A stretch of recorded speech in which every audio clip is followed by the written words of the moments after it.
ये Valentine day आप कैसे मनाते हैं? क्या है इसमें? ये किसकी परंपरा है? ये कहां से खड़ा हुआ था? इटली के जन्मे हुए एक व्यक्ति थे, कट्टर ईसाई थे, सेंट वैलेंटाइन बन गए थे। उन्होंने एक लड़की के साथ शादी की थी। वहां के राजा को यह नागवार गुजरा था। वे उन्हें ईसाइयत से और इस प्रेम से तब्दील करना चाहते थे। 14 फरवरी को उनकी मौत हुई। उनकी याद में वैलेंटाइन डे प्रारंभ हुआ। आपके कौन मरा जिसके लिए आप वैलेंटाइन डे मना रहे हो? कौन सा इतिहास आपके घर में रचा गया कि जिसके लिए वैलेंटाइन डे मना रहे हो? शादी का दिन मना लेते। और पति और पत्नी का प्रेम तो सदैव होना चाहिए, प्रतिपल होना चाहिए। वो मात्र चमड़ी का नहीं होना चाहिए, वो दिल का होना चाहिए। हम सब चमड़ी के पुजारी हैं।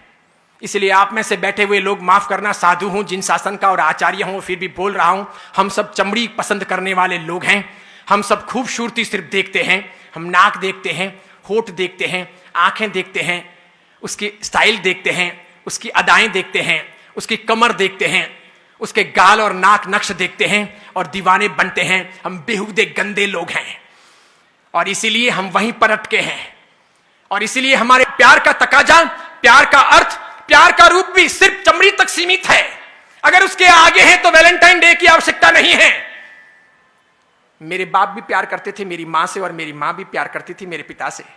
आपके पिता ने भी प्यार किया होगा आपकी मां से और आपकी मां ने भी प्यार किया होगा पिता से। जरूर उनके वहां पर उस समय उस रूम को सजाने के लिए गुलाब के फूल नहीं रहे होंगे, कोई रूम स्प्रे या बॉडी स्प्रे नहीं रहा होगा, वो टब नहीं रहे होंगे कि साथ में बात कर सकें। इसके सिवाय अन्य अन्य प्रकार के संसाधन नहीं रहे होंगे, वो स्नो, शैम्पू, वो खूबसूरती के अन्य अंदाज नहीं रहे होंगे।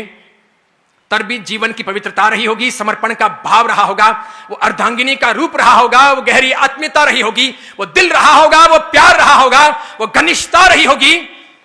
मेरे ख्याल से हम में से अधिकांश के मां बाप ने अभी तक, मां ने बाप को नहीं छोड़ा और बाप ने मां को नहीं छोड़ा। न तल्लाक दिया, न ऐतराज किया। न हमारी मां अपने बाप को छोड़कर पियर गई और न मेरे पिता ने कभी अपनी मां को घर जाने के लिए कहा। भले ही मेरे पिता जाड़े रहे होंगे या आपके किसी के पिता मोटे रहे होंगे, मां दुबली पतली रही होगी, तब भी ये जोड़ा कामयाब रहा होगा। भले पिता काले रहे होंगे, मां गोरी चिट्टी रही होगी, तब भी वो जोड़ा कामयाब रहा। भले मां लंबी रही होगी, पिता बिल्कुल ठिंगू रहे होंगे, ठिंगने रहे होंगे, तब भी वो जोड़ा कामयाब रहा। भले पिता अक्कल वाले रहे होंगे, मां अनपढ़ रही होगी, तब भी वो जोड़ा कामयाब रहा। आज तो हम इंच इंच देखते हैं, सेंटीमीटर सेंटीमीटर देखते हैं। आज हम देखते हैं कि उसकी आंखें बराबर नहीं है, उसके होठ बराबर नहीं है, वो बोलती है तो वो यूं यूं बोलती है, या फिर वो जो है ना वो देखता है तो बार बार यूं यूं देखता है, इसलिए मुझे ऐसा पसंद नहीं है। अरे डूब मरो चुल्लू भर पानी लेकर हाथ में कि हम चमड़ी के पुजारी हैं। हम दिल कब तलाशेंगे, हम अच्छी व्यवस्थाएं कब खड़ी करेंगे, हम संस्कारों की चिंता कब करेंगे, एक अच्छी इंसानियत के तौर पर इस दुनिया में ज्ञान का दिया कब जलाएंगे। अरे सब साधु तो बन नहीं सकते ये मैं मानता हूं, सब साधवियां हो नहीं सकती ये मैं मानता हूं। शादी करना आवश्यकता है जिंदगी की।